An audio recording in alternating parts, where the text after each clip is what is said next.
The Chronicles of Narnia, The Voyage of the Dawn Treader, Chapter 2, On Board the Dawn Treader. வந்துட்டியா Lucy? உனக்காக தான் நாங்கள் எல்லாருமே wait பண்ணிட்டு இருந்தோம். இதுதான் என்னோட கேப்டன் லார்ட் ட்ரினியன் அப்படின்னு கேஸ்பியன் ஒருத்தவரை இன்ட்ரடியூஸ் பண்ணி விடுவான்.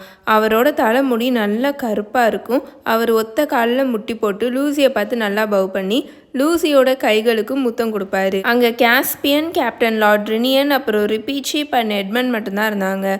யூஸ்டேஸ் எங்கே அப்படின்னு லூசி கேட்கும். பெட்டில் இருக்கான் அப்படின்னு எட்மண்ட் சொல்வான். அவனுக்காக நம்மளால் எதுவுமே பண்ண முடியாது லூசி. நம்ம அவன்கிட்ட நல்ல விதமாக நடந்துக்க ட்ரை பண்ணாலும் அவன் கூட கொஞ்சம் தான் ரொம்ப ஓவராக முரண்டு பிடிப்பான் அப்படின்னு எட்மண்ட் சொல்லிட்டு இருப்பான். அதே சமயம் இப்போ நம்ம பேசியே ஆகணும் அப்படின்னு கேஸ்பியன் சொல்லிட்டு இருப்பான். ஆமாம் கண்டிப்பாக, அண்ட் முக்கியமாக நான் ஒரு விஷயத்த கேட்டே ஆகணும். உன்னோட காரனேஷனுக்கு முன்னாடி தானே நாங்கள் இங்கேருந்து கிளம்பி போனோம். நாங்கள் நான்யாலேருந்து கிளம்பி போய் 1 வருஷம் ஆகுது எங்களுக்கு. ஆனால் நான்யால் இப்போ எத்தனை வருஷம் ஓடி இருக்கு அப்படின்னு எட்மண்ட் கேட்பான். எக்ஸாக்டாக 3 வருஷம் அப்படின்னு கேஸ்பியன் சொல்வான். எல்லாம் இங்கே நல்லா போகுதா அப்படின்னு எட்மண்ட் கேட்பான். அங்கே எதுவுமே நல்லா போகலேன்னா என்னோட ராஜ்யத்தை அப்படியே விட்டுட்டு இப்படி நான் கடலில் கிளம்பியிருப்பேனா அப்படின்னு கேஸ்பியன் சொல்லிட்டு இருப்பான். எல்லாமே சூப்பராக போயிட்டுருக்கு.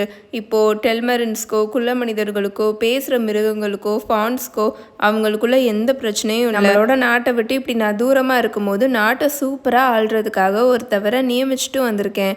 ட்ரம்கின், அந்த குள்ள மனிதர் உனக்கு ஞாபகம் இருக்கா அப்படின்னு கேஸ்பியன் கேட்பான். டியர் ட்ரம்கின், அஃப்கோர்ஸ் எனக்கு ஞாபகம் இருக்குது. இதை விட பெட்டரான ஆளை உங்களால் நியமிச்சிருக்கவே முடியாது அப்படின்னு லூசி சொல்லிகிட்டு இருக்கோம். பேஜர்ஸ் மாதிரி லாயலாகவும் எலிகள் மாதிரி வீரமாகவும் இருக்கிறவர் அப்படின்னு கேப்டன் ட்ரினியன் சொல்லிட்டு இருப்பாரு. ஆக்சுவலி அவர் சிங்கம் மாதிரி வீரமாக இருக்கிறவர் அப்படின்னு தான் சொல்ல வருவார். ஆனால் ரிப்பீச்சீப் வச்ச கண்ணு வாங்காமல் ட்ரினியனை நல்லா உத்து பார்த்துக்கிட்டே இருக்குமா. ஸோ அவர் எலிகள் அப்படின்னு சொல்லிடுவார். அண்டு இப்போ நம்ம எங்கே போயிட்டுருக்கோம் அப்படின்னு எட்மண்ட் கேட்பான். வெல், அது ஒரு பெரிய கதை. நான் சின்ன பையனாக இருக்கும்போது என்னோட சித்தப்பா மிராஸ் எங்கள் அப்பாவோட 7 ஃப்ரெண்ட்ஸை நாட்டில் இருந்து துரத்துனார்ல, உங்களுக்கு அது ஞாபகம் இருக்கா? லோன் ஐலாண்ட்ஸ்க்கு அப்பாறு இருக்கிற கிழக்கு கடலை போய் எக்ஸ்ப்ளோர் பண்ணுங்கன்னு சொல்லிட்டு அவங்க 7 பேரையும் அனுப்பிச்சி வச்சார்ல, அது உங்களுக்கு ஞாபகம் இருக்கா அப்படின்னு கேஸ்பியன் கேட்பான். ஆமாம், அண்ட் அவங்க யாருமே திரும்ப வரவே இல்லைல்ல அப்படின்னு லூசி சொல்லும். சரியாக சொன்னேன். என்னோட கோஆர்டினேஷன் டே அப்போ, அதாவது முடிசூடுற நாள் இருக்கு இல்லையா, அதப்போ அஸ்லானோட அப்ரூவலோட நான் ஒரு உறுதிமொழி எடுத்துக்கிட்டேன். நான்யா முழுக்க நான் அமைதியை கொண்டு வந்ததுக்கப்புறம் நானே என்னோட அப்பாவோட ஃப்ரெண்ட்ஸ்க்கு என்ன ஆச்சுன்னு கண்டுபிடிக்கிறதுக்காக 1 வருஷத்துக்கு கிழக்கு கடலை பார்த்து பயணிப்பேன்னு. அண்ட் அவங்க ஒரு வேளை இறந்து போயிருந்தாங்கன்னா அவங்களுக்கு என்ன ஆச்சு, எதனால் அவங்க இறந்து போனாங்க, இதெல்லாம் கண்டுபிடிக்கணும்னு. லார்ட் ரெவிலன், லார்ட் பென், த லார்டு அர்காஸ், அப்புறம் லார்டு மேவ்ரோமன், அப்புறம் லார்டு அக்டேசியன், ரெஸ்டிமர், அண்ட் ஒருத்தவர் பேர் அப்படின்னு கேஸ்பியன் சொல்லிட்டு இருப்பானா. த லார்டு ரூப் சயர் அப்படின்னு ட்ரினியன் சொல்வார். கேப்டன் ட்ரினியன் சொல்வார். ஆமாம், ரூப். வெல், இதுதான் என்னோட மெயின் இன்டென்ஷனே. ஆனால் நம்ம ரிப்பீச்சீப்க்கு நம்ம எல்லாரை விடவும் மிகப்பெரிய ஒரு நம்பிக்கை இருக்குது அப்படின்னு கேஸ்பியன் இப்போது ரிப்பீச்சீப்பை பார்த்தே சொல்லுவானா. ரிப்பீச்சீப் இப்போது பேச ஆரம்பிக்கும். அது என்னோட அளவில்லாத நம்பிக்கை. நம்ம கிழக்கு கடலுக்கு அப்பார் பயணம் செஞ்சு போன உடனே உலகத்தோட எல்லைக்கே போயிடுவோம்ல. அங்கே நம்ம என்ன கண்டுபிடிப்போம்? அஸ்லானோட நாட்டை தானே. அவர் எப்போவுமே கிழக்கு கடலுக்கு அப்பார் இருக்கிற இடத்துல இருந்து தானே வருவார் அப்படின்னு ரிப்பீச்சீப் சொல்லிட்டு இருக்கோம். நல்ல ஐடியாவாக இருக்கே அப்படின்னு எட்மண்ட் சொல்லிட்டு இருப்பான். ஆனால் அஸ்லானோட நாடு அந்த மாதிரி ஒரு தனியாக நாடாவாக இருக்கும்னு நீங்கள் நினைக்கிறீங்க? ஐ மீன், நம்ம சாதாரணமாக இப்படி பயணிச்சு போகிற மாதிரி ஒரு நாடாவாக இருக்கும்னு நீங்கள் நினைக்கிறீங்க அப்படின்னு லூசி கேட்கும். எனக்கு தெரியல மேடம், ஆனால் அது இதுதான். ஐ மீன், நான் ஒரு நாள் காட்டுக்குள்ளே போயிட்டுருக்கும் போது ஒரு வனதேவதை என்கிட்ட ஒரு விஷயத்த சொன்னாங்க. வானமும் தண்ணியும் சந்திக்கிற இடத்துல அலைகள் எல்லாம் இனிப்பாக மாறுற இடத்துல டவுட்டே பட வேணாம் ரிப்பீச்சீப், அங்கே உனக்கு நீ தேடுற எல்லாமே கிடைக்கும், தூர கிழக்கு திசையில் அப்படின்னு அவங்க சொன்னாங்க. அதுக்கு என்ன அர்த்தம்னு எனக்கு சரியாக தெரியல. ஆனால் அவங்க சொன்ன இந்த விஷயம் என்னோட வாழ்நாள் முழுக்க என்னோட மனசுக்குள்ளேயே அப்படியே பதிஞ்சிருச்சு அப்படின்னு ரிப்பீச்சீப் சொல்லிகிட்டு இருக்கோம். கொஞ்ச நேரம் அமைதியாக இருந்துட்டு, அண்டு இப்போது நம்ம எங்கே இருக்கோம் கேஸ்பியன் அப்படின்னு லூசி கேட்கும். என்னை விட நம்ம கேப்டனே அதை உனக்கு அழகாக எக்ஸ்பிளைன் பண்ணுவார் அப்படின்னு கேஸ்பியன் சொல்லுவானா. ட்ரினியன் அவர்கிட்ட இருந்த ஒரு சார்ட்டை வெளியில் எடுத்து அந்த டேபிளில் நல்லா விரிச்சு வைப்பார். இதுதான் நம்மளோட பொசிஷன், இல்லைனா இன்றைக்கி மத்தியானத்துக்குள்ளே இந்த இடத்துக்கு நம்ம வந்துடுவோம்.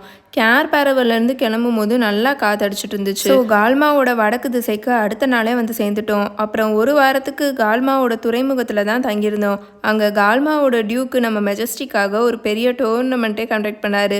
அங்கே நம்ம மெஜஸ்டி கால்மாவில் இருக்கிற நிறைய படை தளபதிகளை தோக்கடிச்சார் அப்படின்னு ட்ரினியன் சொல்லிட்டு இருக்கும் போதே நானும் நிறைய இடத்துல கீழே விழுந்தேன் ட்ரினியன், இன்னும் என் மேலே ஃபுல்லாக காயமாக தான் இருக்குது அப்படின்னு கேஸ்பின் சொல்லிட்டு இருப்பான். ஆனால் நம்ம மெஜஸ்டி நிறைய தளபதிகளை தோக்கடிச்சார் அப்படின்னு ட்ரினியன் சிரிச்சுட்டே சொல்லிட்டு இருப்பாரு. நம்ம அரசர் கேஸ்பியனை அந்த டியூக்கோட பொண்ணை கல்யாணம் பண்ணியிருந்தாருன்னா அந்த டியூக் கண்டிப்பாக ரொம்பவே சந்தோஷப்பட்டிருப்பாரு. ஆனால் அந்த பொண்ணு அப்படின்னு ட்ரினியன் சொல்லிட்டு இருக்கும் போதே முகத்தில் ஃபுல்லாக ஃப்ரெக்கிள்ஸாக இருந்தது, கண்ணெல்லாம் ரொம்ப குட்டியாக இருந்தது அப்படின்னு கேஸ்பியன் சொல்லிட்டு இருப்பான். ஓ பாவம் அந்த பொண்ணு அப்படின்னு லூசி சொல்லிட்டு இருக்கோம். அப்புறம் கால்மாலேருந்து நாங்கள் கிளம்பிட்டோம். 2 நாளைக்கு காற்றே அடிக்கலை, கடலே ரொம்ப காமாக இருந்துச்சு. ஸோ அந்த 2 நாளும் நாங்கள் தான் துடுப்பு போட்டோம். அதுக்கப்புறம் காற்றடிக்க ஆரம்பிச்சிருச்சு. 4வது நாள் நாங்கள் டெரிபிந்தியாவை போய் ரீச் பண்ணிட்டோம். ஆனால் டெரிபிந்தியாவோட அரசு அங்கே லேண்ட் பண்ணக்கூடாதுன்னு எங்களுக்கு எச்சரிக்கை விடுத்தாரு. டெரிபிந்தியா ஃபுல்லாக ஏதோ நோய் பரவிட்டு இருக்கான். ஸோ அங்கே நகரத்துலேருந்து ரொம்ப தூரத்தில் இருக்கிற ஒரு இடத்துல தான் நாங்கள் லேண்ட் பண்ணோம். அங்கே தண்ணியெல்லாம் நல்லா எடுத்துகிட்டு ஒரு 3 நாளைக்கு அங்கேவே நல்லா நாங்கள் ரெஸ்ட் எடுத்தோம். அண்ட் தென் தென்கிழக்கு காற்று வீச ஆரம்பிச்சுது. அங்கேருந்து 7 ஐல்ஸ் தீவுகளுக்கு கிளம்ப ஆரம்பித்தோம். 3வது நாள் போயிட்டுருக்கும் போது கடற்கொள்ளையர்கள்கிட்ட மாட்டினோம். ஆனால் நாங்கள் எல்லாருமே நல்ல ஆயுதங்களோடு இருக்கிறத பார்த்துட்டு அவங்க பயந்துட்டாங்க. கொஞ்ச நேரத்துக்கு அவங்களோட அம்புகளை வச்சு எங்களை ஷூட் பண்ணிட்டு இருந்தாங்க. அதுக்கப்புறம் பயந்துட்டு வேகமாக கடலில் அங்கேருந்து கிளம்ப ஆரம்பிச்சிட்டாங்க. ஆனால் நாங்கள் விடாமல் அவங்கள துரத்தி பிடிச்சி அந்த கப்பலில் இருந்த எல்லா கடற்கொள்ளையர்களையும் தூக்கில் மாட்டி விட்டுட்டோம் அப்படின்னு ரிப்பி சிப் கத்திட்டு இருக்கோம். அண்ட் தென் அங்கேருந்து 5வது நாளில் மியூல் எங்கள் கண்களுக்கு தெரிய ஆரம்பிச்சிருச்சு. உங்களுக்கே தெரியும்ல, ஐல்ஸ் தீவுகளில் மேற்கு திசையில் இருக்கிற தீவு மியூல் தான் அப்படின்னு அவர் சொல்லிட்டு இருப்பாரு. கேப்டன் ட்ரினியன் சொல்லிட்டு இருப்பாரா. ஆக்சுவலி 7 ஐல்ஸ் அப்படின்றது ஒரு 7 குட்டி குட்டி தீவை கம்ப்ரைஸ் பண்ணதுங்க. குட்டி குட்டியாக தீவு பக்கத்தில் இருக்கும். அதில் பார்த்தீங்கன்னா இந்த மியூல் தான் வெஸ்டர்ன் சைடு பார்த்து இருக்கும். அங்கேவே பக்கத்துலேயே ரெட் ஹெவன் அப்புறம் பிரென் அப்படின்னு குட்டி குட்டி அந்த ஐலாக இருக்கும், குட்டி குட்டி தீவாக இருக்கும். இதை நான் சொல்லி முடிச்சுட்டு மேப்பை காமிச்சு உங்களுக்கு எக்ஸ்பிளைன் பண்ணுறேங்க, அப்போ உங்களுக்கு நல்லா புரியும். ஸோ அவர் அப்படி சொல்லிட்டு இருப்பாரா. மியூலில் போய் நாங்கள் ரீச் பண்ணிட்டோம். அங்கேருந்து அப்படியே நாங்கள் துடுப்பு போட்டு ரெட் ஹேவனுக்கு போயிட்டோம்.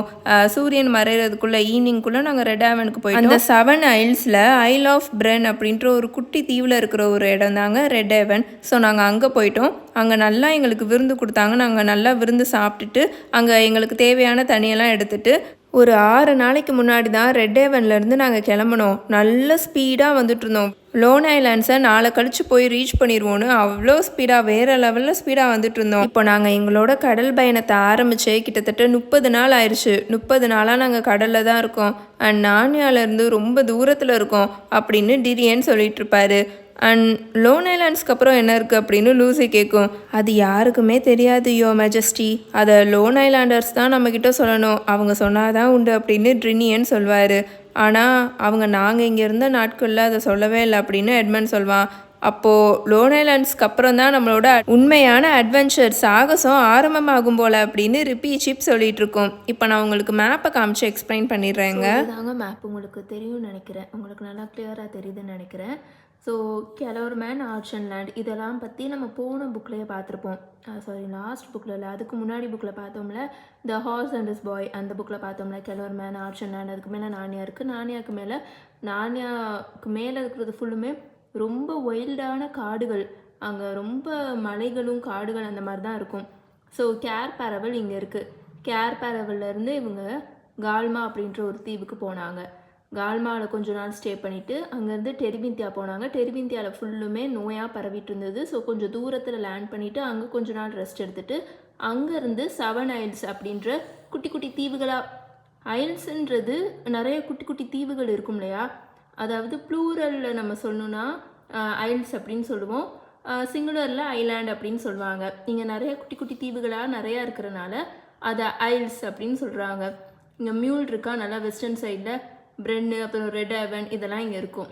அங்கேருந்து அப்படியே இவங்க லோன் ஐலாண்ட்ஸ்க்கு கிளம்பிட்டுருக்காங்க. நடுவில் தான் லூசியை, எட்மண்டை, யூஸ்டேஸை இவங்க பார்த்துருக்காங்க கடலில். ஸோ இந்த லோன் ஐலாண்ட்ஸை இன்னும் இவங்க 3 நாளில் ரீச் பண்ணிடுவாங்க அப்படின்ற மாதிரி சொல்லிகிட்ருக்காங்க. லோன் ஐலாண்ட்ஸ்க்கு அப்புறம் இருக்கிறது முழுக்க மிகப்பெரிய ஈஸ்டர்ன் கடல், கிழக்கு கடல். அங்கே என்ன இருக்குது ஏது இருக்குதுன்னு யாருக்குமே தெரியாது. ஆனால் அங்கேருந்து தான் அஸ்லான் வராரு அப்படின்னு எல்லாரும் நம்புகிறாங்க. ஸோ இதுதான் இந்த மேப்பு. உங்களுக்கு புரியும்னு நினைக்கிறேன். ரெக்கார்ட் பண்ணும்போது தனியாக அதுக்கு வாய்ஸ் ஓவர் கொடுக்காம அப்படியே கேமராவை வச்சு நான் வாய்ஸ் கொடுத்துட்டேங்க. ஸோ இதுக்கு மட்டும் அந்த வாய்ஸ் ஓவர் ஒரு மாதிரி டிஃப்ரெண்ட்டாக இருக்கிற மாதிரி இருக்கும். ஆனால் புரியலைனாலும் கேளுங்கங்க, நான் சொல்கிறேன். இப்போ அவங்க கடந்து வந்த பாதை, கடந்து வந்த தீவுகள் எல்லாமே உங்களுக்கு கொஞ்சம் குழம்பாமல் கிளியராக இருக்கும்னு நினைக்கிறேங்க. ஸோ ரிப்பீட் ஷிப் இப்போ சொல்லிகிட்ருக்குமா, லோன் ஐலாண்ட்ஸ்க்கு அப்புறம் தான் நம்மளோட அட்வென்ச்சரே சாகசமே ஆரம்பமாக போகுது அப்படின்னு சொல்லிகிட்ருக்குமா. கேஸ்பியன் இப்போது லூசிக்கிட்டேயும் எட்மண்ட்கிட்டையும் நம்ம டின்னர் சாப்பிட போகிறதுக்கு முன்னாடி இந்த ஷிப் எல்லாத்தையுமே ஃபுல்லுமே உனக்கு நாங்கள் சுற்றி காமிச்சிடுறோம் அப்படின்னு சொல்லிட்டு இருப்பானா. ஆனால் லூசிக்கு ஃபஸ்ட்டு போய் யூஸ்டேஸ்க்கு என்ன ஆச்சுன்னு பார்க்கணுன்னு தான் தோணும். சிக்னஸ்லாம் ரொம்ப ரொம்ப மோசமானது. என்னோட பழைய கார்டியல் மட்டும் என்கிட்ட இருந்துச்சுன்னா அவனை நான் ஈஸியாக க்யூர் பண்ணிடுவேன் அப்படின்னு லூசி சொல்லிட்டு இருக்கோம். ஆனால் உங்ககிட்ட தான் இருக்கே அப்படின்னு கேஸ்பியன் சொல்லுவான். உங்ககிட்ட நான் அதை சொல்ல மறந்தே போயிட்டேன். ஆக்சுவலி நீங்கள் இங்கேருந்து கிளம்புனக்கப்புறம் உங்களோட பொருட்கள் எல்லாத்தையுமே நாங்கள் பத்திரமா பாதுகாத்து வச்சுருந்தோம், அரச புதையல்களா. ஸோ அதை நான் இங்கேயும் எடுத்துகிட்டு வந்துட்டேன். ஆனால் சிக்னஸ்க்காகலாம் உன்னோட அந்த கார்டியலை நீ யூஸ் பண்ணுறது வேஸ்ட் தானே அப்படின்னு கேஸ்பியன் சொல்லிட்டு இருப்பானா. ஜஸ்ட் ஒரு ட்ராப் தானே அப்படின்னு லூசி சொல்லிட்டு இருக்கோம். கேஸ்பியன் அங்கே இருந்த பெஞ்சில் கீழே இருந்த லாக்கரை ஓப்பன் பண்ணி ஒரு சின்ன டைமண்ட் ஃப்ளாஸ்க்கை வெளியில் எடுப்பானா. அவ்வளோ அழகாக இருக்கும் பார்க்குறதுக்கு. லூசிக்கு பழைய ஞாபகங்கள்லாம் வந்துச்சு. உங்களோடதை நீங்கள் எடுத்துக்கோங்க அரசியே அப்படின்னு கேஸ்பியன் சொல்வான். அதுக்கப்புறம் அவங்க எல்லாருமே அந்த கேபின்லேருந்து வெளியில் வந்துடுவாங்களா. நல்ல சூரியன் வெளிச்சம் வீசிகிட்டு இருக்கும். அந்த டெக்கில், அந்த கப்பலில் மேலே நடந்து போகிறாங்களா, அந்த இடத்த தாங்க டெக்குன்னு சொல்லுவாங்க. நான் போன சாப்டரில் இதை சொன்னேன்னா என்னன்னு சரியாக எனக்கு தெரில, பட் அதை தாங்க டெக்குன்னு சொல்லுவாங்க. அங்கே நல்லா 2 பெருசாக இருக்கிற நல்ல நீளமாக இருக்கிற ஹேச்சஸ் இருக்குமா. அதை ஓப்பன் ஆகியிருக்கும். அதுக்கு கீழே வழியாக ஏணி இருக்கும், கீழே போகிறதுக்கு அதில் ஏணி மாட்டியிருப்பாங்க. அது வழியாக நம்ம கீழே போய்க்கலாம். நல்லா காற்று உள்ளுக்குள்ளே போகணும், வெளிச்சம் உள்ளுக்குள்ளே போகணுன்றதுக்காக அதை ஓப்பன் பண்ணியே வச்சுருப்பாங்களா. அது வழியாக கேஸ்பியன், எட்மண்ட், லூசி இவங்க எல்லாரும் கீழே இறங்கி போயிட்டுருப்பாங்க. அங்கே துடுப்பு போடுறதுக்காக ஆட்கள் உட்காந்து கப்பலில் துடுப்பு போடுவாங்களே. ஸோ அதுக்காக கீழே ஃபுல்லாக அங்கே பெஞ்சஸாக போட்டு வச்சுருப்பாங்களா, சைட் பை சைட் போட்டு வச்சுருப்பாங்க. அந்த துடுப்பு வெளியில் அந்த ஹோல் இருக்கும்ல, 2 பக்கமே அந்த கப்பலில் துடுப்பு போடுறதுக்காக ஓட்டை போட்டு வச்சுருப்பாங்களே. அது வழியாக உள்ளுக்குள்ளே நல்லா வெளிச்சம் வந்துட்டுருக்கும். அப்புறம் மேலே அந்த ஹேட்சும் ஓப்பன் ஆகிருக்கும்ல, அது வழியாகவும் நல்லா உள்ளுக்குள்ளே வெளிச்சம் வந்துட்டு இருந்தது. அண்ட் அஃப்கோர்ஸ் கேஸ்பியனோட கப்பல் மித்த கப்பல் மாதிரி ரொம்ப மோசமானதுலாம் கிடையாது. ஏன்னா மித்த கப்பல்லலாம் அடிமைகளை தானே துடுப்பு போடுறதுக்கு யூஸ் பண்ணுவாங்க, ரொம்ப கஷ்டப்படுத்துவாங்களே. ஆனால் நல்ல வேளைக்கு கேஸ்பியனோட கப்பல்லாம் அந்த மாதிரி கிடையாது. எப்பப்பெல்லாம் காற்று வீசாமல் இருக்கோ அப்பப்போ மட்டும்தான் துடுப்பு போடுறதுக்கு ஆட்களை அவங்க யூஸ் பண்ணுறாங்க. மித்த நேரம்லாம் காற்றை வச்சு தான் அவங்க பயணம் பண்ணிட்டு போயிட்டுருக்காங்க. அப்புறம் துறைமுகத்துக்குலாம் போகிறாங்கன்னா அங்கேருந்து வெளியில் வர்றதுக்கு கண்டிப்பாக துடுப்பு போட்டு தானே ஆகணும். ஸோ அப்போ மட்டும் யூஸ் பண்ணிக்கிறாங்க. அண்டு ரிப்பீட் ஷிப்புக்கு என்ன தான் கால் ரொம்ப குட்டியாக இருந்தாலும் அதுவும் அவங்க கூட சேர்ந்து துடுப்பெல்லாம் அப்பப்போ போடுமாமா. இந்த புக்லேயே கப்பலோட பிக்சரை போட்டு எக்ஸ்பிளைன் பண்ணியிருப்பாங்கங்க மேப்புக்கு முன்னாடியே. அதையும் நான் காமிக்கிறேங்களேன். தெரியுதாங்க, கொஞ்சம் ஓகேவா தெரியும்னு நினைக்கிறேன்.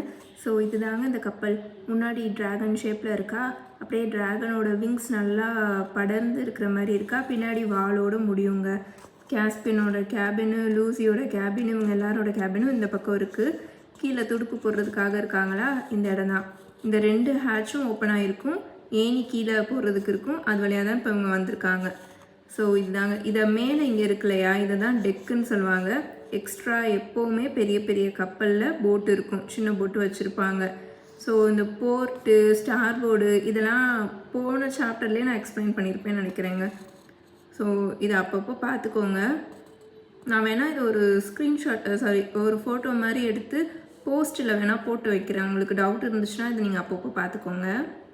கொஞ்சம் க்ளோஸ்அப்லேயும் காமிக்கிறேன், உங்களுக்கு கிளியராக தெரியுதான்னு பார்த்துக்கோங்க. இதுதான் plan of the Dawn Treader கப்பலோட பிளான். இதுதான் இங்கே இந்த தொங்குற ஊஞ்சல்னு இதை சொல்லுவாங்களே, என்னென்னு சரியாக தெரியல. பட் நம்ம படுத்து தூங்குறதுக்கெலாம் யூஸ் பண்ணுவாங்களே, இந்த பெட்டுன்னு சொல்ல முடியாது, பட் மாலுமிகள்லாம் படுத்து தூங்குறதுக்காக யூஸ் பண்ணுவாங்கள்ல கப்பலில், அதெல்லாம் இங்கே தொங்க விட்டுருக்காங்க பார்த்தீங்களா. கீழே தான் இவங்கெல்லாம் ஸ்டே பண்ணுவாங்க, இதில் தான் படுத்து அவங்க தூங்குவாங்க. ஸோ இது உங்களுக்கு இப்போ நல்லா கிளியராக கொஞ்சம் தெரியும்னு நினைக்கிறேன். ஸோ அந்த கப்பலோட 2 சைடுமே பெஞ்சஸாக போட்டு வச்சுருப்பாங்களா, ஆட்கள் உட்காந்து துடுப்பு போடுறதுக்காக. அந்த 2 சைடுக்கும் நடுவில், அதாவது அந்த 2 பெஞ்சஸாக போட்டு வச்சுருக்காங்களே 2 சைட்லேயுமே, அதுக்கு நடுவில் நீளமாக குழி மாதிரி இருக்கும். அந்த குழிக்குள்ளே அவங்களுக்கு என்னெல்லாம் தேவையோ அதெல்லாம் ஸ்டோர் பண்ணி வச்சுருந்தாங்க.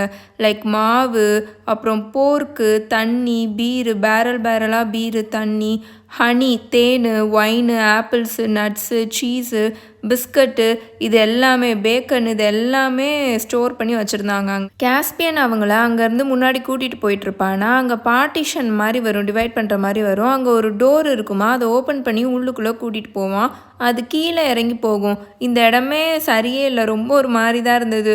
ரொம்ப சின்னதாகவே கீழே இருந்தது அந்த கப்பலில். அவங்க அந்த படிக்கட்டில் கீழே இறங்கி போயிட்டுருக்காங்களோ ரொம்ப கீழே இருந்தது. அதுக்கு மேலே கீழே ஃப்ளோரே இல்லை, கடல் தான். என்னதான் நல்ல திக்கான கிளாஸில் ஜன்னல்லாம் இருந்தாலும் அதை ஓப்பன்லாம் பண்ண முடியாது. ஏன்னா அவங்க அண்டர் வாட்டரில் இருக்காங்க. நீயும் நானும் இங்கே தான் ஸ்டே பண்ண போகிறோம் எட்மண்ட். உன் கூட வந்திருக்கான்ல அந்த பையனுக்கு நம்ம இந்த பங்க் பெட்டை கொடுத்துருக்கலாம். நானும் நீயும் இந்த தொட்டிலில் தொங்குற தொட்டிலில் தூங்கிக்கலாம் அப்படின்னு கேஸ்பியன் சொல்வான். யோ மெஜஸ்டி நோ அப்படின்னு கேப்டன் ட்ரினியன் இருக்கார்ல, அவர் வேகமாக சொல்வார்.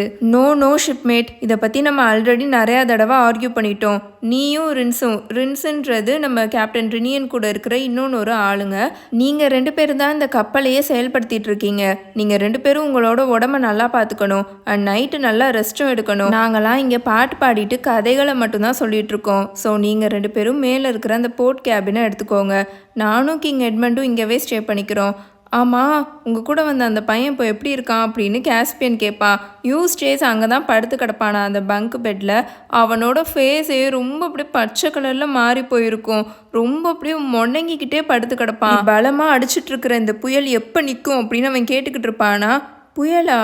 என்ன புயல் அப்படின்னு கேஸ்பியன் கேட்பான். ஆனால் ட்ரினியன் அங்கே நல்லா சிரிக்க ஆரம்பிச்சிடுவார். புயலா? எங் மாஸ்டர், இப்போ இருக்கிறது தான் நல்ல வெதரே. இந்த மாதிரி வெதர் இருக்கணும்னு தான் நாங்கள் எல்லாருமே ரொம்ப வேண்டிட்டு இருப்போம் அப்படின்னு அவர் கத்தி சிரிச்சிட்டு இருப்பாரு. யார் அது அப்படின்னு யூஸ்டேஸ் இப்போ ரொம்ப இரிட்டேட் ஆகி கத்துவான். அந்த ஆள் இங்கேருந்து வெளியில் அனுப்புங்க, அந்த ஆளோட வாய்ஸ் எனக்கு தலைவலியை ஏற்படுத்துது அப்படின்னு அவன் கத்திட்டு இருப்பானா. உன்னை பெட்டராக ஃபீல் பண்ண வைக்க உனக்கு நான் உன்னை எடுத்துகிட்டு வந்திருக்கேன் யூஸ்டேஸ் அப்படின்னு லூசி சொல்லும். தயவு செஞ்சு இங்கேருந்து போறியா, என்னை தனியாக விடுங்க அப்படின்னு யூஸ்டேஸ் ரொம்ப எரிச்சலாக கத்திட்டு இருப்பான்.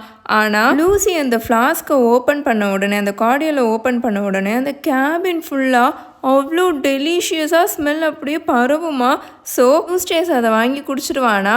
அந்த 2 செகண்ட்லேயே அவனோட முகம் பச்சை கலரில் இவ்வளோ நேரம் இருந்தது சரியான கலருக்கு மாறிடும். கம்ப்ளீட்டாகவே பெட்டராக ஆயிடுவான் போல். ஏன்னா இவ்வளோ நேரம் அழுதுகிட்டே கத்திட்டு இருந்தவன் இப்போ ரொம்ப டிமாண்ட் பண்ணி கத்த ஆரம்பிச்சிடுவான். ஒழுங்கு மரியாதையாக அடுத்த ஸ்டாப்பில் நீங்கள் என்னை இறக்கி விட்டுருங்க, உங்கள் எல்லாருமேலேயும் நான் பிரிட்டிஷ் கவுன்சிலில் டிஸ்போசிஷன் கேஸை லான்ச் பண்ண போகிறேன் அப்படின்னு அவன் கத்திட்டு இருப்பான். ஆனால் அங்கே ரிப்பி சீப் டிஸ்போசிஷன்னா என்ன அண்ட் அதை எப்படி லான்ச் பண்ணணும் அப்படின்னு கேட்டுட்டு இருக்குமா. ஏன்னா ரிப்பி சீப் என்ன நினைக்கும்னா, சும்மா சிங்கிள் காம்பேட் இருக்குல்ல, அதை அரேஞ்ச் பண்ணுற புது வே போல் அப்படின்னு அதை நினச்சிட்டு இருக்கும். சிங்கிள் காம்பேட்னா நான் ஆல்ரெடி சொல்லியிருக்கேன், காம்பேட்னா சண்டை, சிங்கிள் காம்பேட்னா ஒத்தைக்கு சண்டை போடுறது. இந்த வார்த்தையை யாரும் மறந்துடாதீங்க. ஏன்னா நம்ம ஃப்யூச்சரில் பார்க்க போகிற புக்ஸ்லையும் சரி, இந்த புக்ஸ்லையும் சரி, நிறைய தடவை இந்த சிங்கிள் காம்பேட் அப்படின்ற வார்த்தையை யூஸ் பண்ணியிருப்பாங்க. ஹாரி பாட்டர்லேயே இந்த வார்த்தையை நிறையா தடவை யூஸ் பண்ணியிருப்பாங்க. ஸோ மறந்துடாதீங்க இந்த வார்த்தையை. சிங்கிள் காம்பேட்டுங்க, COMBAT. அட் த எண்ட் அவங்க எல்லாருமே சேர்ந்து யூஸ்டேஸை கன்வின்ஸ் பண்ணிகிட்ருப்பாங்க. ஆல்ரெடி நம்ம வேகமாக தான் அந்த கப்பலில் போயிட்டுருக்கோம். ஸோ அடுத்த ஸ்டாப்பில் நம்ம சீக்கிரமாக இறங்கிடலாம், அடுத்த போர்ட்டில் சீக்கிரமாக இறங்கிடலாம். அண்ட் உன்னை இப்போது கேம்பிரிட்ஜ்க்கு அனுப்புகிறதும் நிலாவுக்கு அனுப்புகிறதும் ஒன்று தான். ஏன்னா அந்தளவுக்கு அது முடியாத காரியம். கேம்பிரிட்ஜில் தான் இவங்க ஸ்டே பண்ணிகிட்டு இருந்தாங்க, யூஸ்டேஸோட வீடு அங்கே தான் இருக்குது. ஸோ அந்தளவுக்கு அது முடியாத காரியம் அப்படின்னு சொல்லி அவனை கன்வின்ஸ் பண்ணிகிட்ருப்பாங்களா. ஸோ வேறு வழியே இல்லாமல் யூஸ்டேஸ் ஒத்துக்குவான், அதை அக்செப்ட் பண்ணிவிட்டு அவங்க கொடுத்த அந்த ட்ரையான துணி இருக்குல்ல, அதை போட்டுப்பான், அவனோட ஈரமான துணியை ரிமூவ் பண்ணிவிட்டு. தென் இவங்க கூட சேர்ந்து அவனும் மேலே டெக்குக்கு வந்துடுவானா. கேஸ்பியன் இவங்க எல்லாருக்கும் இப்போது டெக்கில் இருக்கிற எல்லா இடத்தையும் சுற்றி காமிச்சிட்ருப்பான். அதை நான் அந்த ஷிப் பிக்சர் முன்னாடி காமிச்சேன் இல்லையா, அதை வச்சு இப்போ உங்களுக்கு எக்ஸ்பிளைன் பண்ணுறேங்க அவன் எங்கெங்கெல்லாம் இவங்களை கூட்டிகிட்டு போய் காமிச்சான் அப்படின்றத. ஸோ லேடர் வழியாக ஏறி மேலே டெக்குக்கு கூட்டிகிட்டு வந்துடுவானா. கேஸ்பியன் அவங்கள ஃபஸ்ட்டு முன்னாடி ஃபோர் கேஸ்டலுக்கு கூட்டிகிட்டு போவான். ஃபோர் கேஸ்டலுன்றது ஒரு கப்பலோட முன்பகுதியை தாங்க ஃபோர் கேஸ்டலுன்னு சொல்லுவாங்க.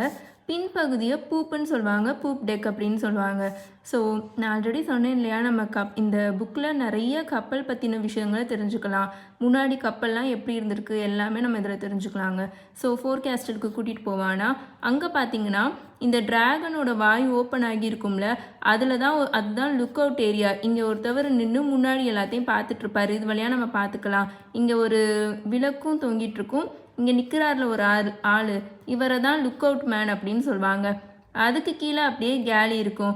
கேலினா கப்பலில் இருக்கிற சமையலறை அப்படின்னு கூட நம்ம சொல்லிக்கலாம். இங்கே தான் இந்த குக்கிங் எல்லாமே இங்கே தான் நடக்கும்.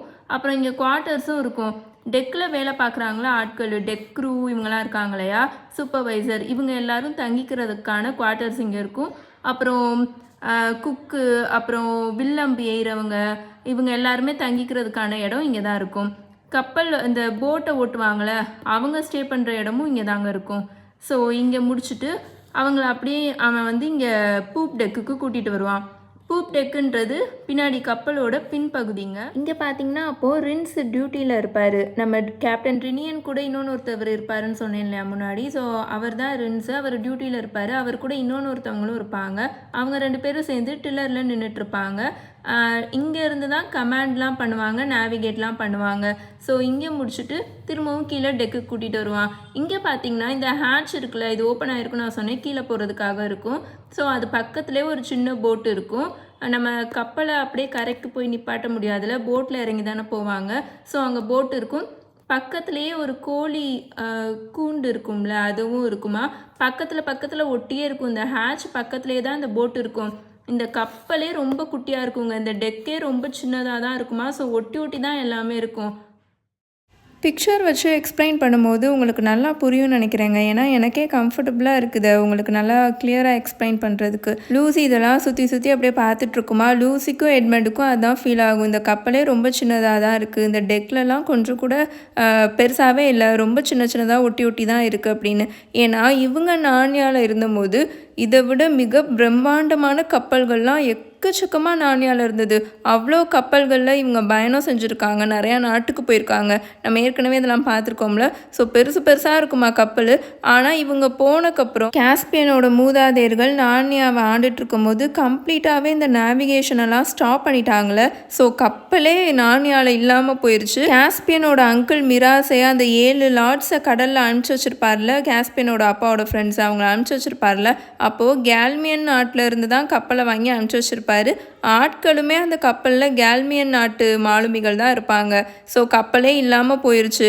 இப்போ காஸ்பியன் வந்தக்கப்புறம் தான் டெல்மரின்ஸ் கிட்ட சொல்லி புரிய வச்சு அவங்களெல்லாம் மாற்றிட்டுருக்கான். இப்படி கப்பலில் போகிறது எந்த பிரச்சனையும் இல்லை, கடலில் போகிறது எந்த பிரச்சனையும் இல்லை அப்படின்னு சொல்லிட்டு. அண்ட் காஸ்பியனாக பில்ட் பண்ண கட்டின ஒரு புது கப்பல் நார்னியாவில் இப்போ தான் வந்திருக்கு. இதுதான் ஃபஸ்ட்டு கப்பலே. ஸோ கொஞ்சம் அதனால தான் ரொம்பவே சின்னதாக இருக்குது. ஆனால் இந்த டான் ட்ரெடர் கப்பல் ஒரு புது விதமான அழகுங்க.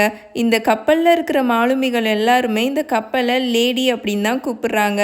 இந்த கப்பலில் இருக்கிற லைன்ஸ்லாம் பர்ஃபெக்டாக இருக்குது, கலர்ஸ்லாம் அவ்வளோ பியூராக அவ்வளோ அழகாக இருக்குது. இங்கே இருக்கிற ஒவ்வொரு கயருமே சரி அவ்வளோ ரொம்ப அன்பாக எல்லாமே செய்யப்பட்டது இந்த கப்பலில். ஸோ இங்கே இருக்கிற மாலுமிகளுக்கெல்லாம் இந்த கப்பலை ரொம்பவே பிடிக்கும். பட் அஃப்கோர்ஸ் யூஸ்டேஸ் இதை பார்த்துலாம் சுத்தமாக இம்ப்ரெஸ் ஆகலை. அவனுக்கு இதெல்லாம் சுத்தமாக பிடிக்கவே இல்லை.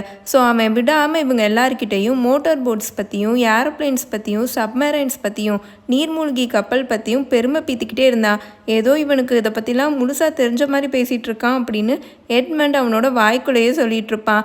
ஆனால் எட்மண்டுக்கும் லூசிக்கும் இந்த டான் ட்ரெடர் கப்பல் ரொம்பவே பிடிச்சிருந்தது. அவங்க திரும்ப கேபினுக்கு போய் டின்னர் சாப்பிட ஆரம்பிச்சிருவாங்களா. கரெக்டாக அப்போ தான் சூரியன் அஸ்தமனம் ஆகிட்டு இருக்கும். சூப்பராக இருக்கும் அந்த கேபினில் உட்காந்து அந்த ஜன்னல் வழியாக சூரியன் அஸ்தமனம் ஆகிறத பார்க்குறதுக்கே. லூசிக்கு அதை பார்க்கும்போது அவ்வளோ சந்தோஷமாக இருக்கும். இந்த கப்பலில் இப்போ இருக்கிறதே ரொம்ப ரொம்ப ஹாப்பியாக இருக்குமா. அந்த சந்தோஷத்தில் லூசினால் பேசக்கூட முடியலை. அடுத்த நாள் மார்னிங் அவங்க போட்டுட்டு வந்த அந்த துணிலாம் காஞ்சக்கப்புறம் இவங்ககிட்டே கொடுத்துருவாங்களா. யூஸ்டேஸ் வேலையாக அவனோட பேண்ட் பாக்கெட்டில் இருந்து அவனோட சின்ன டைரியையும் பென்சிலையும் தான் எடுப்பான். எப்போவுமே இந்த சின்ன நோட் புக்கை அவன் கூடவே தான் வச்சுருப்பானா. எல்லார்கிட்டையும் போய் நான் இவ்வளோ மார்க் எடுத்திருக்கேன், நீ எவ்வளோ மார்க் எடுத்திருக்க அப்படின்னு கேட்டுகிட்டே இருப்பானா. ஆனால் இந்த கப்பலில் யார்கிட்டையும் அப்படி கேட்க முடியாதுல்ல. ஸோ அவன் அந்த நோட் புக்கில் டைரி எழுத ஆரம்பிச்சிடுவான், டைரியாக யூஸ் பண்ண ஆரம்பிச்சிடுவான். August 7. இதுதான் அந்த ஃபர்ஸ்ட் என்ட்ரி அவன் எழுதுறது. இந்த கேவலமான போட்டில் ஏறி இதோட 24 மணி நேரம் ஆயிடுச்சு. எப்போ பார்த்தாலும் பயங்கரமான காட்டுத்தனமான புயல் வீசிக்கிட்டே இருக்கு. நல்ல வேலைக்கு எனக்கு சீசிக்லாம் ஆகலை அப்படின்னு அவன் ப்ராக்கெட்குள்ளே எழுதிப்பான். விடாமல் பெரிய பெரிய ஆளை இந்த போட்டில் முன்னாடி அடிச்சுக்கிட்டே இருக்கு. யூஸ்டேஸ் இந்த கப்பலுன்னு எழுத மாட்டாங்க, போட்டுன்னு தான் எழுதுவான் அந்த டைரியில். இந்த போட்டு பல தடவை இந்த கடலுக்குள்ளே மூழ்க போகிறத நானே பார்த்துட்டேன். ஆனால் இங்கே இருக்கிற எவனுமே அதை நோட்டீஸே பண்ண மாட்டானுங்க. ஹெரால்டு சொன்ன மாதிரி தான் இருக்குது. சராசரியான மனிதர்கள் முன்னாடி போய் உண்மையான ஃபேக்ட்ஸை நீட்னா அவங்களோட கோலத்தனத்தை காமிக்கிறதுக்கு அவங்களோட கண்களை மூடிப்பாங்களாம். உண்மையான ஃபேக்ட்ஸை எதையுமே அவங்க கண்டுக்கவே மாட்டாங்களாம். இப்படிப்பட்ட ஒரு மிகப்பெரிய கடல்ல இந்த கேவலமான போட்ல வரதெல்லாம் எவ்வளோ பெரிய முட்டாள்தனம். லைஃப் போட்டை விட கொஞ்சம் தான் பெருசா இருக்கு. அண்ட் அஃப்கோர்ஸ் இந்த போட்ல இருக்கிற ரூம்ஸை பத்திலாம் இண்டோர்ஸை பத்திலாம் சொல்லவே தேவையில்ல. ஒரு ப்ராப்பரான சலூன் இல்லை, ஒரு ரேடியோ இல்லை, பாத்ரூம் சரியா இல்லை, டெக் சேர்ஸ் கூட இல்லை. டெக்கில் பெரிய பெரிய கப்பல்லலாம் க்ரூஸ்லலாம் டெக்கில் உட்காந்து பார்க்குறதுக்காக சேர்ஸ்லாம் போட்டு வச்சுருப்பாங்களே, அது கூட இங்கே இல்லை அப்படின்ற மாதிரி அவன் எழுதிட்டு இருப்பான். நேற்று ஈவினிங் ஃபுல்லாக இந்த கேஸ்பியன் அவனோட இந்த சின்ன பொம்மை போட்டை சுற்றி காமிக்கிறேன்னு என்னோட உயிரை போட்டு வாங்கிட்டான். போயும் இந்த சின்ன போட்டை சுற்றி காமிச்சு பெருமை பீத்திக்கிட்டு இருந்தான். ஏதோ இந்த போட்டு குயின் மேரி மாதிரி அப்படின்னு அவன் எழுதியிருப்பான். குயின் மேரி மாதிரி அப்படின்னு அவன் சொன்னான் இல்லையா, அது என்னன்னா குயின் மேரின்றது ஒரு மிகப்பெரிய பிரிட்டிஷ் கப்பலுங்க. அது இப்போது ரிட்டையர் ஆயிடுச்சு. ஆக்சுவலி இப்போது ரிட்டையர் ஆகலை, 1967 ரிட்டையர் ஆயிடுச்சு. அந்த ஷிப்பு பேர் த RMS குயின் மேரி. மிகப்பெரிய லக்ஸரி கப்பலுங்க, டைட்டானிக் மாதிரின்னு வச்சுக்கோங்களேன். ரொம்ப பெரிய கப்பல். இப்போ அது ரிட்டையர் ஆயிடுச்சு, 1967 ரிட்டையர் ஆயிடுச்சு. அது இப்போ கலிஃபோர்னியாவில் டாக் பண்ணி வச்சுருக்காங்க ஒரு பீச்சில். அதை இப்போது ஹோட்டலாகவும் ஃப்ளோட் ஆகிட்டுருக்க ஹோட்டலாகவும் ஒரு மியூசியமாகவும் இல்லைனா ஈவெண்ட் கண்டக்ட் பண்ணுறதுக்கும் யூஸ் பண்ணுறாங்க. உண்மையான கப்பல் எப்படி இருக்குன்னு அவன்கிட்ட சொல்ல நான் பல தடவை ட்ரை பண்ணிட்டேன். ஆனால் அவனோட மண்டையில் அது ஏறவே மாட்டேது. இந்த ஈயும் எல்லும் அஃப்கோர்ஸ் எனக்கு சப்போர்ட்டே பண்ண மாட்டானுங்க அப்படின்னு அவன் எழுதியிருப்பான். E&L அப்படின்னா எட்மண்டையும் லூசியையும் தான் அவன் ஷார்ட் ஃபார்மாக E&L அப்படின்னு அவனோட டைரியில் மென்ஷன் பண்ணி எழுதுவாங்க. எல் மாதிரி இருக்கிற சின்ன பிள்ளைங்களாம் இங்கே இருக்கிற இவ்வளோ பெரிய ஆபத்தை ரியலைஸே பண்ண மாட்டாங்க. ஆனால் இந்த ஈயும் சேர்ந்து இந்த சீக்கு வெண்ணெய் தடவிட்டு இருக்கான். இங்கே இருக்கிற எல்லாருமே அதை தான் பண்ணிட்டு இருக்கானுங்க. அவன் கேஸ்பியனை தான் சி அப்படின்னு மென்ஷன் பண்ணி எழுதுவாங்க. இங்கே இருக்கிற எல்லா கிறுக்கனுங்களும் சீயை ராஜா அரசர் அப்படின்னு கூப்பிட்றானுங்க. நான் ஒரு ரிபப்ளிக்கன்னு இவன்கிட்ட சொல்லிட்டேன். ஆனால் அப்படின்னா என்னன்னு அவன் கேட்குறான். இந்த சீக்கு ஒன்றுமே தெரியவே தெரியாது போல. ரிபப்ளிக்கன்னா என்னன்னு உங்களுக்கு ஆல்ரெடி தெரிஞ்சிருக்கும்னு நினைக்கிறேங்க. மக்கள்னால தேர்ந்தெடுக்கப்படுற பண்ணி தேர்ந்தெடுக்கப்படுற ஒரு லீடரை தான் அவங்க லீடருன்னு கன்சிடர் பண்ணுவாங்க. அவங்க மொனார்ச்சியெல்லாம் சப்போர்ட் பண்ண மாட்டாங்க.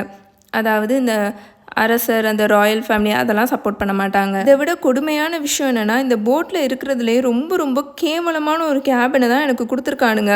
பர்ஃபெக்டான டஞ்சன் இது.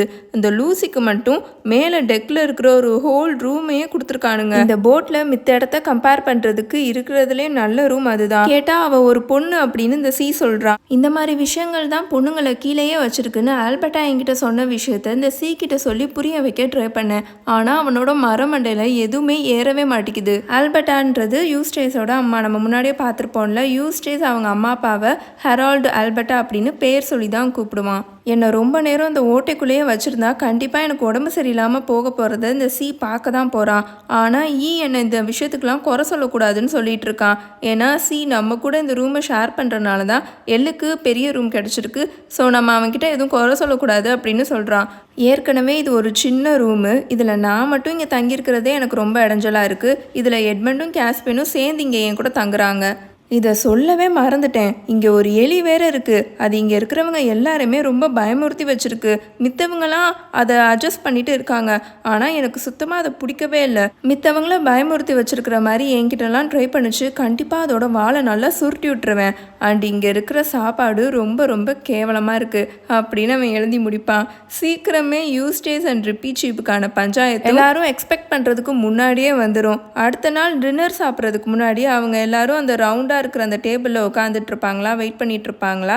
அப்போ யூஸ்டேஸ் வேகமாக உள்ள ஓடி வந்துட்டு இருப்பான். அவனோட 2 கையையும் உதறிட்டு பயங்கரமா கத்திட்டு, அந்த குட்டி சாத்தான் விட்டா என்னை பாதி கொண்டிருக்கும், அதை ஒழுங்கா கண்ட்ரோல்ல வச்சிருங்க, இல்லைனா உனக்கு எதிரான ஆக்ஷன் எடுக்க வச்சிருவேன் கேஸ்பியன், அதை டெஸ்ட்ராய் டெஸ்ட்ராய் பண்ண உனக்கு நான் ஆர்டர் வாங்கி கொடுத்துருவேன் அப்படின்னு அவன் கத்திட்டு இருப்பானா. கரெக்டாக அப்போ தான் ரிப்பி சீப்பும் அங்கே உள்ளே வரும். அதோட வால் அதோட உரைக்குள்ளே இல்லாமல் அதோட கையில் வெளியில தான் இருக்குமா. அதோட மீசெல்லாம் பார்க்குறதுக்கு ரொம்பவே கோவமாக இருக்கிற மாதிரி இருக்கும். ஆனால் அதோட முகத்தை அது ரொம்பவே பொலைட்டாக வச்சுட்டு தான் உள்ளே வரும். எல்லாரும் என்னை மன்னிச்சிடுங்க யோ மெஜஸ்டிஸ், எஸ்பெஷலி அரசி, இவங்ககிட்ட தான் நான் மன்னிப்பு கேட்கணும். இவன் மட்டும் இப்போ இங்கே வராமல் இருந்திருந்தானா கண்டிப்பாக இவனை கரெக்ட் பண்ணுறதுக்கு இன்னும் கொஞ்சம் நேரத்தையும் நான் எடுத்திருப்பேன் அப்படின்னு ரிப்பி சீப் சொல்லிட்டு இருக்குமா. என்ன ஆச்சு அப்படின்னு எட்மண்ட் கேட்பான். உண்மையாகவே அங்கே இது தாங்க நடந்திருக்கும். ரிப்பி சீப்புக்கு என்ன தான் இந்த கப்பல் அவ்வளோ ஃபாஸ்ட்டாக போனாலுமே அதுக்கு ஃபாஸ்ட்டாக போகிற மாதிரியே ஃபீலே இருக்காது, ஸ்லோவாக தான் போகுது அப்படின்ற மாதிரி தான் அதுக்கு தோணுமா. ஸோ எப்போவுமே அந்த கப்பலோட முன்பகுதியில் அந்த டிராகனோட மண்டை இருக்குல்ல, தலை, அங்கே உட்காந்துட்டு முன்னாடி இருக்கிற அந்த பறந்து விரிஞ்சிருக்கிற கடல், அந்த ஈஸ்டர்ன் ஹரிசான் எல்லாத்தையும் பார்த்துட்டே உட்காந்துட்ருக்குமா. நல்லா சாஃப்டாக பாட்டு பாடிட்டு உட்காந்துட்ருக்கோம். நம்ம ரிப்பி சீப்காகவே ஒரு வனதேவதை பாட்டு எழுதியிருப்பாங்களா, அதை தான் பாடிட்டு உட்காந்துட்ருக்கோம். அண்ட் இது வரைக்கும் அந்த இடத்துல உட்கார்ந்த போதெல்லாம் அது ஒரு தடவை கூட பேலன்ஸ்க்கு எதையுமே பிடிச்சிட்டு உட்கார்ந்ததே கிடையாது. அந்த கப்பல் என்னதான் ரொம்ப ஆடிட்டே போனாலும் அவ்வளோ அலையில் போய் அடித்தாலுமே அவ்வளோ பர்ஃபெக்டாக பேலன்ஸ் பண்ணிட்டு உட்காந்துருக்கும், எதையுமே பிடிக்காம. மேபி அதோட நீளமான வால் கீழே டெக்கு வரைக்கும் தொங்கிக்கிட்டு இருக்கிறனால அதுக்கு பேலன்ஸ் இருக்கா என்னன்னு தெரியல. ஸோ அவ்வளோ நீட்டாக உட்காந்துருக்குமா. அண்ட் அங்கே கப்பலில் இருக்கிற எல்லாருக்குமே நம்ம ரிப்பி சீப்போட இந்த ஹேபிட் பற்றி நல்லாவே தெரியும். அண்ட் மாலுமிகளுக்கு அது ரொம்ப பிடிக்கவும் செய்யும். ஏன்னா முன்னாடி லுக் அவுட் டியூட்டியில் யாராவது உட்காந்துருக்கிறது நல்லது தானே. இந்த யூஸ்டேஸ் பையன் எதுக்காக ஃபோர்காஸ்டல் பகுதிக்கு வந்தானே தெரியல, அதாவது கப்பலோட முன்னம் பகுதிக்கு வந்தானே தெரியல. ஆடிட்டு ஸ்லிப் ஆகிட்டே முன்னாடி வந்துடுவான். மேபி முன்னாடி போய் நின்று எப்போடா லேண்டு வரும், லேண்டு கண்ணுக்கு தெரியுதா அப்படின்னு பார்க்கலான்னு நினச்சிட்டு போயிருப்பான் போல. இல்லைன்னா அந்த கேலி இருக்குல்ல, அதாவது குக்கிங் ஏரியா, கிச்சன் இருக்குல்ல, அங்கே போய் ஏதாவது சாப்பிட்றதுக்கு கிடைக்குமா அப்படின்னு பார்க்கலான்னு போயிருப்பானா என்னன்னு தெரியல. பட் அங்கே தொங்கிக்கிட்டு இருந்த ரிப்பி சீப்போட வால் இவனோட கண்களுக்கு தெரிஞ்சிடும். அதை பார்த்த உடனே அவனுக்கு ரொம்ப டெம்டிங்காக இருந்திருக்கும் போல. அந்த வாழை பிடிச்சி நல்லா ஒரு ரவுண்டு சுற்றி அப்புறம் மேலேயும் கீழே 2 தடவை சுற்றி கீழே போட்டுட்டு ஓடி போய் சிரிக்கலாம் அப்படின்னு அவன் நினச்சிருப்பான் போல. அட் ஃபர்ஸ்ட் அந்த பிளான் அவ்வளோ அழகாக தான் ஒர்க் ஆச்சு. ஏன்னா அந்த எலி ஒரு மிகப்பெரிய பூனையை விட கொஞ்சம் தான் ஹெவியாகவே இருந்துச்சு. ஈஸியாக யூஸ்டேஸ் ரிப்பி சீப்பை அதோட வாழை பிடிச்சி தூக்கிடுவான். ஆனால் அவ்வளோதான், ரிப்பி சீப் அதோட வாழ்நாள் முழுக்க சண்டை போட்டிருக்கு. எல்லா வித்தைகளும் அதுக்கு நல்லாவே தெரியும். அதோட ஸ்கில்ஸ் இன்னும் மங்கியும் போகலை. ஒருத்தவங்கள தலையிலாக பிடிச்சி சுற்றும் போது அவங்களோட இடுப்பில் கட்டியிருக்க வாழை உருவுறதுலாம் ரொம்பவே கஷ்டம்தான். ஆனால் நம்ம ரிப்பி சீப் அதோட வாழை உருவி யூஸ்டேஸோட 2 கையிலையும் நல்லா குத்தி விட்டுருவோம். யூஸ்டேஸ் டொம்முன்னு ரிப்பி சீப்பை கீழே போட்டுருவான். ஆனால் ரிப்பி சீப் விடாமல் வந்து யூஸ்டேஸை குத்தி அட்டாக் பண்ணிக்கிட்டே இருக்குமா. நிறுத்து, ஒழுங்கு மரியாதை நிறுத்து, என்கிட்ட இருந்து தூரமாக போ, ஒழுங்காக அதை கீழே போடு, அது சேஃபே கிடையாது, ஸ்டாப் பண்ணு, இல்லைன்னா நான் கேஸ்பியன் கிட்ட சொல்லிடுவேன், உன்னை கட்டி போட சொல்லிடுவேன் அப்படி இப்படின்னு கத்திட்டு இருப்பான். ஒழுங்கா உன்னோட வாழை வெளியில் எடுத்து என்கிட்ட ஒத்தைக்கு ஒத்த சண்டை போடு அப்படின்னு ரிப்பி சீப் கத்தும். என்கிட்ட வாழலாம் இல்லை, நான் ஒரு பேசிஃபிஸ்ட், நான் ஃபைட் பண்ணுறதுல சண்டை போடுறதுலாம் நம்ப மாட்டேன் அப்படின்னு யூஸ்டேஸ் கத்திட்டு இருப்பான். பேசிஃபிஸ்ட் பார்த்தீங்கன்னா அந்த சண்டை போடுறது, வயலன்ஸு, போர், முக்கியமாக அந்த வார்லாம் இருக்கு இல்லையா, அதெல்லாம் அவங்களுக்கு வந்து அதை அவங்க ஃபாலோவே பண்ண மாட்டாங்க. அவங்களுக்கு அது சுத்தமாக பிடிக்காது. அதை அவங்க என்கரேஜே பண்ண மாட்டாங்க. ஸோ அவங்கள தான் பேசிஃபிஸ்ட் அப்படின்னு சொல்லுவாங்க.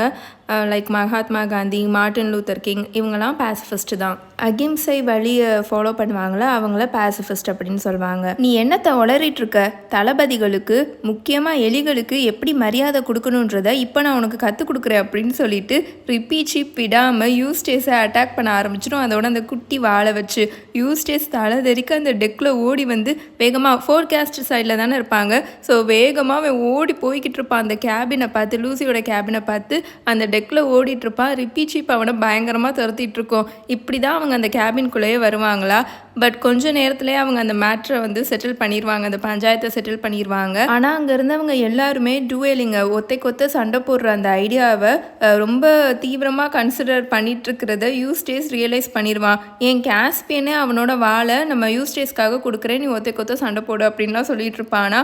அண்ட் ட்ரினியனும் எட்மண்டும் நம்ம யூஸ்டேஸை வேணால் ஹேண்டிகேப் ஆக்கி விட்ருவோமா, ஏன்னா ரிப்பி சீப்பை விட அவன் இவ்வளோ பெருசாக இருக்கிறனால தானே அவன் இப்படி பண்ணிக்கிட்டு இருக்கான் அப்படின்லாம் அவங்க டிஸ்கஸ் பண்ணிட்டு இருப்பாங்களா. ஸோ யூஸ்டேஸ் வேறு வழியே இல்லாமல் மன்னிப்பு கேட்டுட்டு, சாரி கேட்டுட்டு லூசி கூட கிளம்பி போயிடுவான். அவனோட 2 கையையும் நல்லா கழுவிட்டு வாஷ் பண்ணிவிட்டு லூசி நம்ம யூஸ்டேஸ்க்கு பேண்டேஜ் போட்டு விட்டுட்ருக்கோம். தென் அவனோட அந்த பங்க் பெட் இருக்கும்ல, அங்கே போய் ரொம்ப பார்த்து பத்திரமா படுத்து தூங்குவான். இதோட chapter 2 on board the Dawn Treader கம்ப்ளீட்டாக முடிஞ்சிருச்சு. உங்களுக்கு இந்த வீடியோ பிடிச்சிருந்துச்சுன்னா மறக்காமல் லைக் பண்ணுங்கள், மறக்காமல் கமெண்ட் பண்ணிடுங்க. உங்கள் எல்லாரையும் சாப்டர் 3 த லோன் ஐலாண்ட்ஸில் வந்து மீட் பண்ணுறேன். until then bye bye, tales by mini.